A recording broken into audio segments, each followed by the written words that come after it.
YouTube crew, it is Multiplier here in the freeform fun zone to tell you how to deal with uncertainty.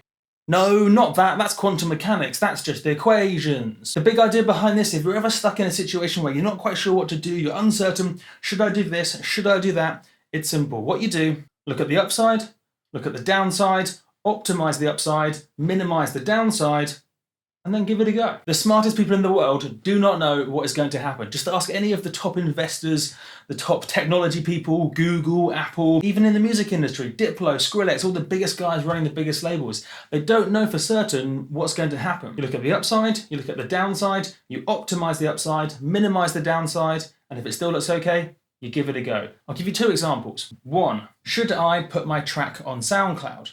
Upside, fame, success, money's, honeys, and probably a pet giraffe. Downside, maybe it gets no plays, maybe it doesn't get many likes and people don't really like it. Optimize the upside. Don't release a track without a marketing strategy. Don't release anything at all unless you have some actual plan in place to give it that kickstart. Minimize the downside. If you don't already have a following, the downside is basically zero, so no downside. If you do already have a following and maybe your track tanks, it doesn't get as many plays as your previous ones, then you can always just bury it away in your SoundCloud feed with reposts and just basically don't put it in the spotlight. And that's fine, not too much of a downside because you just don't feature it as one of your main tracks. Example 2.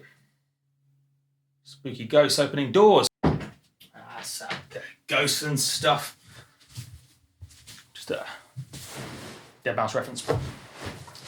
Probably Dead Mouse. Opening. Example 2. Should I buy this new plugin? Maybe the plugin's $100 for the sake of round numbers. Upside. My track will get better, and that's a good thing. Also, I'll probably have some fun. Downside.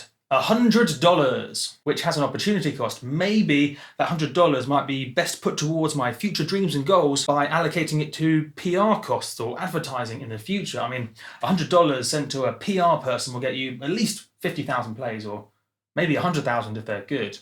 Or more. You get what I'm saying, right? If you have $100 for music production, spending it on a plugin has an opportunity cost because you could spend that $100 on something else. Optimize the upside. Actually learn the plugin that you buy. As crazy as that sounds, you wouldn't believe the number of people who spend lots and lots, even thousands of dollars on plugins, but never get around to learning them and as a result, never even use them or use them to the greatest potential. Minimize the downside.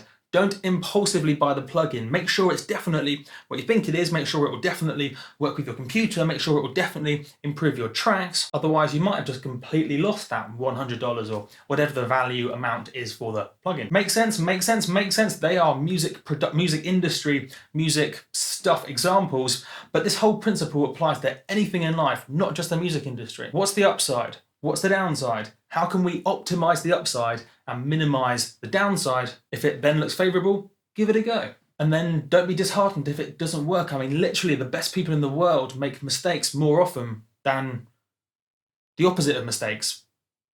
Good decisions. Look at all the products that Google make that don't go anywhere. This is Google, one of the best 3 companies in the world, and Apple, by many, many metrics, Apple is the best company that's ever existed. They made the Apple Watch, which didn't live up to expectations. I mean, it sold a few million, but by Apple's standards and how much they invested in it, basically failed. Also, the Apple car, which maybe they're still doing, maybe they're not. I mean, it's kind of been winding down apparently, but they gave it a good go, but it doesn't look like it's working. Absolutely fine, because people don't always make the right decisions. So be okay with that. Stoicism. If you're having trouble with uncertainty, maybe you're just like, oh no, uncertainty. Look up Stoicism and read a book about it, or listen to a book like I do, because I can't read, so I listen. You can do it too. Fantastic. Imagine this. You're walking down the street ready to, I don't know, collect your frisbee because your frisbeed it off into the distance and, oh no, go get it. You could spend that time listening to a book about Stoicism and your brain would get better.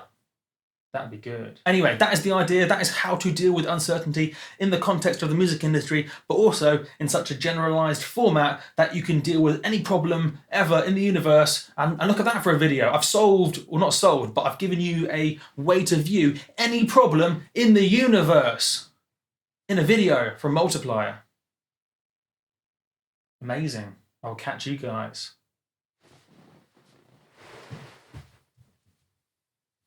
On the slow motion flippity flip. That's the better. On the slow motion flippity flip. Yes.